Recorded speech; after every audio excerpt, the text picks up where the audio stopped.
Hello students, welcome back.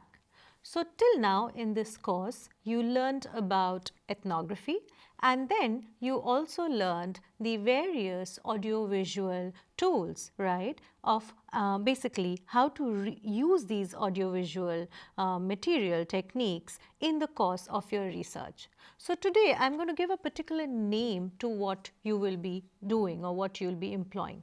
The name is video ethnography. Right. So in your research, the method you are using, right, can be particularly called as video ethnography, where basically you are using audiovisual techniques, where you are using audiovisual as a medium to pursue your research. So therefore, I need to now explain you, or I need to rather we should talk about why we are using the word documentary, and then why we are using the word documentary in research. Now let's come to first what is documentary. Documentary is creative treatment of reality. So which means that you're basically shooting real events and real lives, right? But you're not just documenting in the sense you're not just shooting around, you're not just capturing people and events and location, but you're also kind of creatively treating the raw footage, right, which means that there's a element of narrative, there's an element of structuring involved, otherwise it becomes pure simply documenting. Now when we come to ethnography or what is ethnographic films, ethnographic films are described as non-fiction films where the focus is generally on non-Western people and culture. So that's the origin of ethnographic films.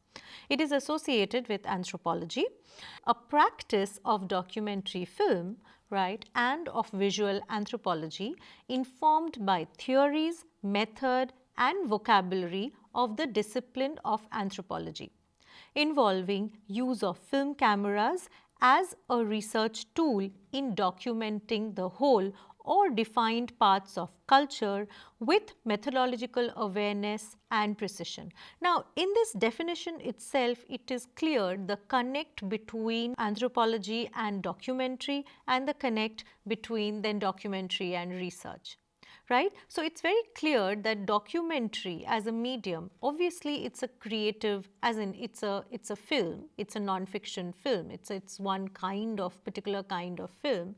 But apart from that, documentaries per se can also be used in ethnographic research, because end of the day, if I talk about an ethnographic research, the idea of an ethnographic research is to research about people, is to research about locations, is to research about events and so on and so forth. Right. So earlier obviously the approach was very non-Western, in the sense it was always about researching the other, but obviously ethnography as a research method is also kind of evolving. So that non-Western perspective, which is kind of associated to ethnographic research, is kind of evolving in current times. Now let's take example of one ethnographic film. Right, the most popular and almost kind of in many ways known as the first ethnographic film, ethnographic documentary film. So ethnographic documentary becomes a kind of documentary. So there are various other kinds as well, but it's one kind of documentary. Now in this kind, what happens, that a filmmaker, right, goes to an unknown land and kind of spends a considerable amount of time with people of that locality, people of that origin, and then kind of captures that in the camera and obviously then gives it a shape, a structure to the film, makes it presentable for the audience. So that's what even Nanook of the North is, right? So what is Nanook of the North? But before that, let's just quickly view a small clip from Nanook of the North and then we'll come back to Nanook of the North.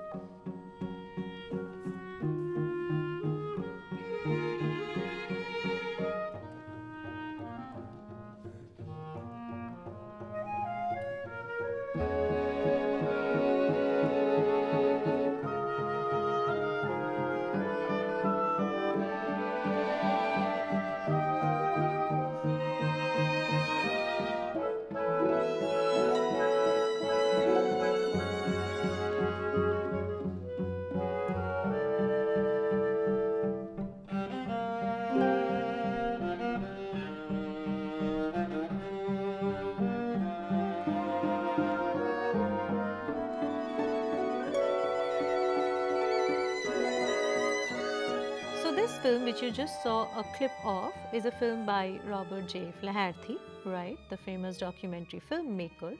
And what he attempts doing here is to capture the lives of, of people of that community as realistically as possible. Now, shooting Nanook of the North was possible because of the technology. Obviously, if he had been using very big cameras, then ethnography would not have been possible.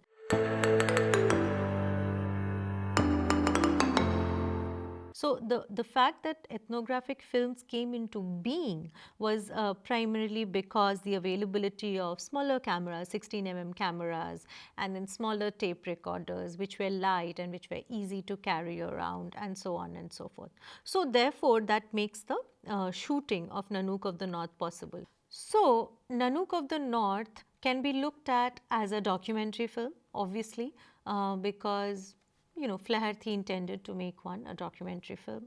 At the same time, it can also be looked at as an ethnographic account of the Canadian Arctic, right? So what was Flaherty doing? He was kind of trying to follow this man, the struggles of this man, right, the Inuk man, and he was trying to capture the milieu and the life and the struggles of lives in Canadian Arctic, right. So it is definitely an ethnographic account, and per se, even though obviously originally that was not the idea, but I mean, it can very well be a research on Canadian Arctic. So if somebody is researching on Canadian Arctic, he can go around with a camera, 16 mm small camera, and therefore shoot Nanook of the North. So do you understand what is the kind of relationship between per se documentary, between per se research, and what the topic which we are talking about today is, that video ethnography as a research tool, right?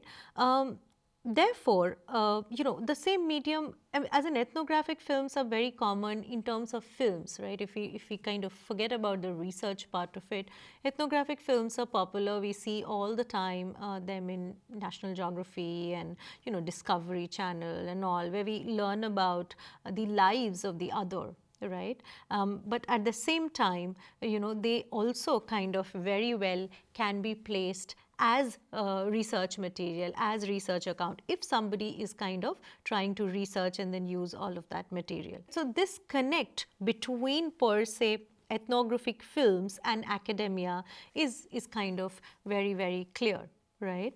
And therefore, the lines between filmmaking and research when it comes to ethnography is very, very blurred, all right? So if you are an ethnographic researcher, you can very well be also a documentary filmmaker. You can learn all the elements of how to make a documentary, and that will be very pertinent for your research, which have already been spoken in previous lectures and so on and so forth. And at the same time, it will also be pertinent as a documentary films, and hence the term documentary keeps coming back when we are talking about ethnographic research, when we are talking about video ethnography.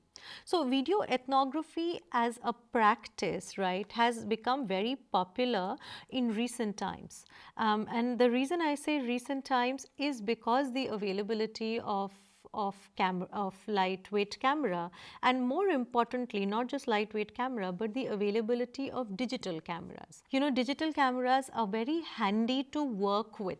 And obviously, when it comes to cell phone, it becomes even more easier to work around with, right? You can just take your camera, take your cell phone and move around and so on and so forth. So this practice of video ethnography is actually a very, very recent phenomenon. So if you're talking about researchers who are, working now in contemporary times, for them, video ethnography has come up as a very pertinent and very important research tool. Obviously, it has its pros and cons, and I know the question which is coming to your mind about the presence of the camera, and especially when it comes to research, and I'm going to come to it. But in spite of its kind of limitations, I would say video ethnography as a practice is popular and is widely has its own perks, right? Now, before I go any further, I will take you through a particular website, and this website is a sort of ethnographic lab right, which has been started by LSU, and let's just have a look at it.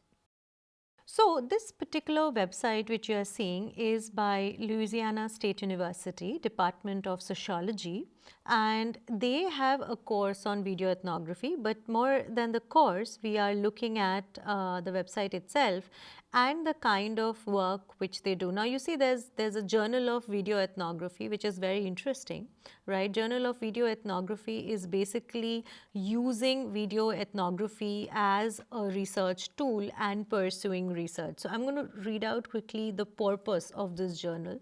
The aim of the journal is to advance the social scientific use of video film as a method for exploring human society, system and culture as a medium for presenting the findings of this exploration. So, basically using video for exploring human societies. That's the idea of the journal. So, in this particular journal, the research, you know, whatever, if you're submitting a paper for this particular journal, you need to use the method of video ethnography. Now, interestingly, I'll just show you one film which will kind of, you know, elaborate further on what do you mean by ethnographic films, and then how it was used in a research. So, let's watch one of them, but before that just read through what the film is about, right. So, this particular research, and I am using the word research and I am not using the word documentary, this particular research, Woman of the Storm, is basically the hypothesis of the research. You understand, of course, that before we pursue a research, we go into a research which is with a common understanding, which then we try and figure out in the course of the research whether it's kind of, you know, the findings about the research. And obviously, ethnography is a qualitative research. So, qualitative research, and when you are doing ethnography, I am not going into details of it, but then you will do interviews, you will do participation observation, you will do, you know, definitely both of these, focus group interviews. So, all of that you will be doing when you are pursuing video ethnography with the aid of a camera and an audio recording device. So, here the idea behind the research which they are going to figure out is, are women better at civic activism than men? Woman of the Storm provides an affirmative answer through the story of a group of women in New Orleans, following in the tradition of the fight for voting rights. The woman emerges after this disastrous hurricane and oil spill in the Gulf of Mexico. The imagination of people in the United States saying, my goodness, they're taking the bull by the horns themselves. We were citizens. We were not elected officials. Well, they didn't know who we were. They didn't know who we were. And by the time we left, they flat out knew who the women of the storm were. So, therefore, what you learned about, you know, by watching the video, and obviously you should go through the website at length after you listen to my lecture, you learned about the sort of convergence of practices where the digital technologies converge with the idea of the social surveillance, which then leads to the idea or this methodological shift of so-called towards a new variety of qualitative study, of qualitative methodology, which we are referring as video ethnography, right. So, it's a tool for field research. Right. So, and as I was saying, that focus group interviews or conducting interviews or conducting just simply participating observation with your camera around, right. These new practices which has come up in the field of qualitative research can be summed up in totality as video ethnography. Now, let's come to, till now I'm talking all good things about video ethnography, and obviously there's a lot of good things because, you know, the pros would be simple, like earlier the research used to happen. So, you used to interview and you used to write down everything, or whatever you used to observe, you used to pen down. Now, there are obviously problems with penning down. Number one is we might not be that great in terms of words. right? It's a possibility.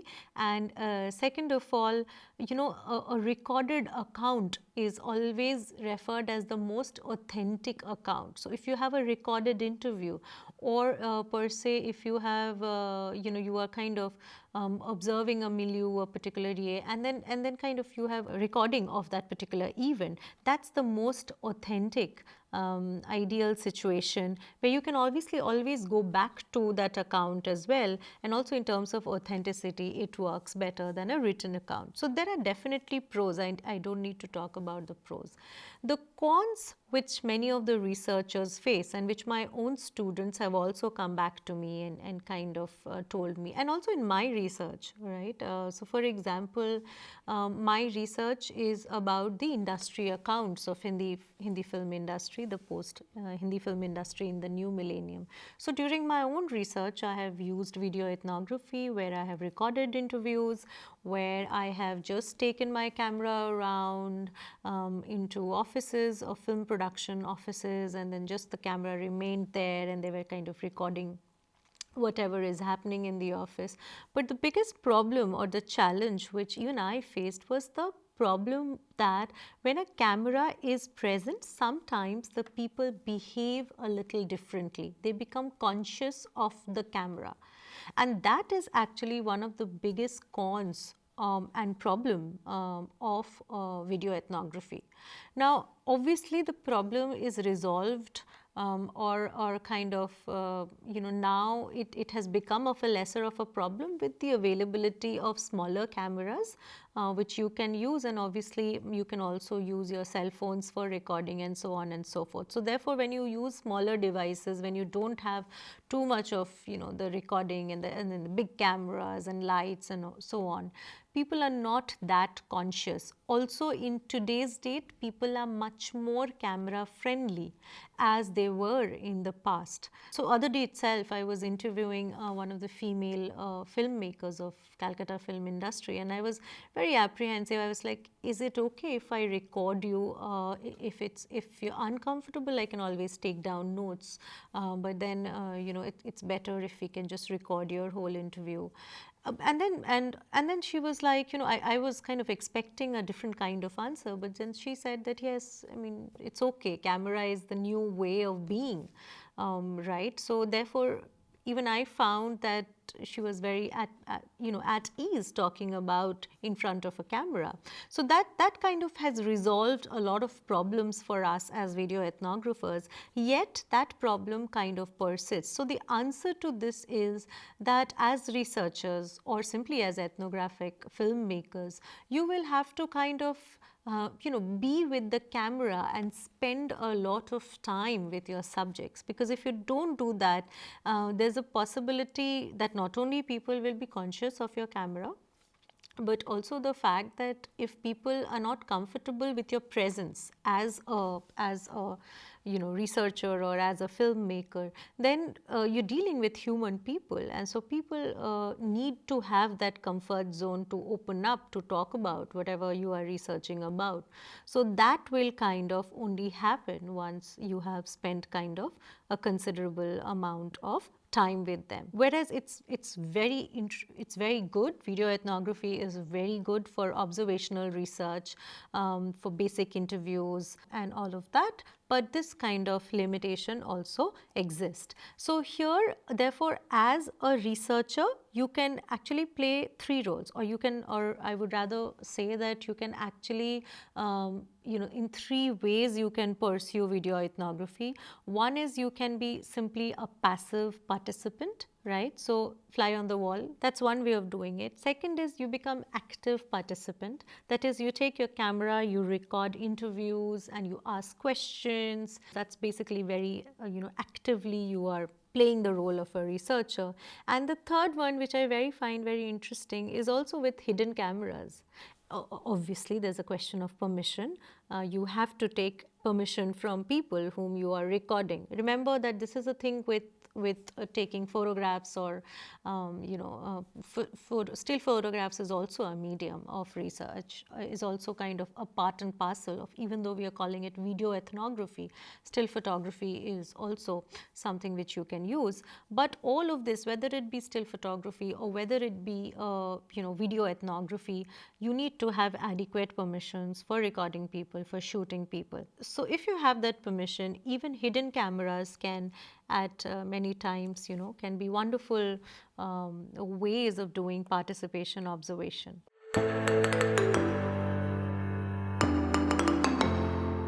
To sum it up, I will now talk about a new kind of video ethnography, which is again becoming very popular with researchers at present, which is rather named as virtual ethnography.